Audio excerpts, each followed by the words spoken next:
Greetings one and all, how's everyone doing? I hope well.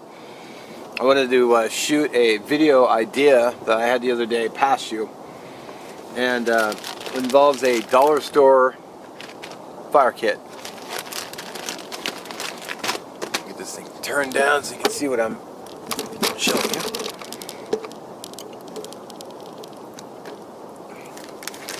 So this is just a Ziploc bag, and you can probably see I've got basically just a big handful of cotton balls, which I'll leave in there because I don't want to make a big mess. I got some lighters. In fact, I'll go over real quick something I shot at home, which I'll do. Alright, let me just show you some quick examples. You get a whole bag of cotton balls. These are $1. 32 pack of matches with the striker on the side, so 320. This was $1. 3 pack of lighters, $1. A container of petroleum jelly, $1. Pack of tea candles, $1.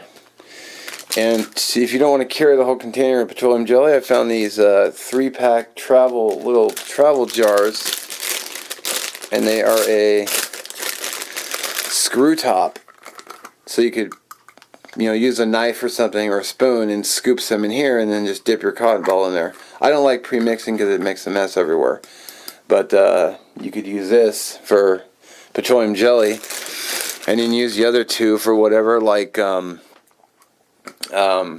spices, or you could shove tenders or cotton balls in here. You could probably get quite a few shoved in there. So just some quick options. Okay, so I just took 2 of those out of here.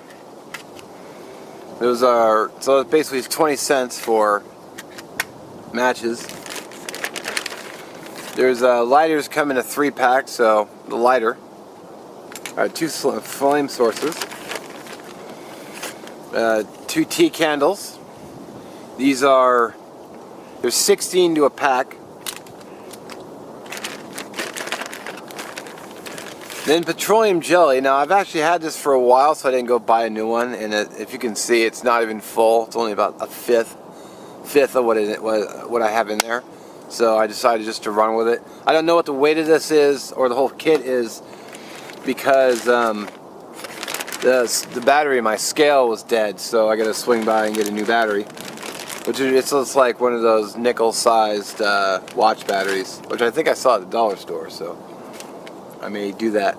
And I added a notepad because what I want to do is, as I use this kit, I can write down the number of fires I'm going to get out of it, which I think will be interesting data. Now I'm not going to just use this exclusively, but so it might be over a period of time. But I have a extender, the 2 candles,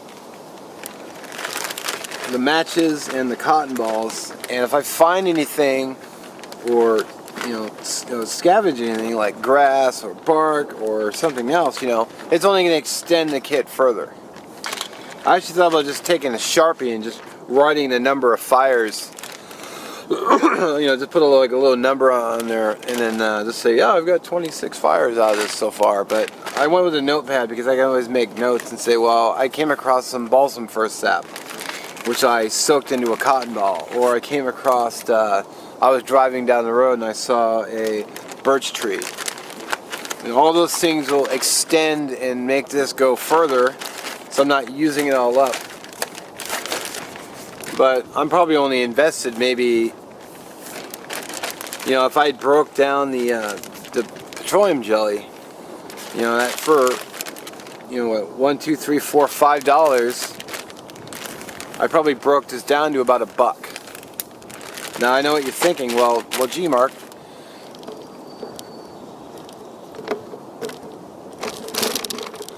You're probably thinking, well, gee, Mark, what about a ferro rod? Well, I always carry a fire kit with me that has a ferro rod in it. This is one of the many that I carry, and as you can see, I do have a ferro rod. I rarely go home without one. Then this, one of my fire kits, I've been just kind of going through between like 3 and 4 different ones, but this is a little bag stuffed with cotton cotton balls, some jute twine, some MRE matches, the firesteel.com striker, a lighter, and then one of those fire starters. You just, I don't think this is a zip. I think this might be the Duraflame one. So, like I said, this is just a rough idea. What I'm going to do is I'm always going to bring this little kit with me, or one like it, just with whatever I feel like bringing in it. So this will be the backup, but I'm going to try to focus morely on the dollar store one. I don't think you really need a ferro rod in a fire kit. Not that I would not bring one, but the ferro rod requires a little bit of practice to use well. Even I'm somewhat practiced, and I still struggle at times to get a fire going with a ferro rod. So, if you have flame and extenders and cotton and a little knowledge of some resources like cattail or some birch bark or something like that, then I could make this last quite a long time. So I know, it's just like I said, it's a rough idea, and if you want to comment and expand on this or throw your thoughts in, I figure there's going to be a bunch of people saying, well, I'm never going to go without a ferro rod. Well, I'm always going to bring some kind of fire kit with me. And also my Bushcraft Black has a ferro rod connected to it. So if I bring it and then this, I have 2 ferro rods. So, and as you can see, I got the little clip here. I could just hang it off something easy enough. This hardly weighs a thing. Once I get my battery for my scale, I can throw this on the scale, and also this. I mean, it might look big, but I also have a notepad in there, and being that it's thin, I could slide it down into a pack pretty easily. And I probably wouldn't go with the whole petroleum jelly container. I would move it into those small jars I showed you, just to kind of break it down and make it a little bit smaller. And then these bags you can seal up really well to keep moisture out. So yeah, just an idea. Thought I'd share and do a quick vid. Wow, I'm already 6 minutes. So let me know what you think, and I'll catch you in the next one. Peace.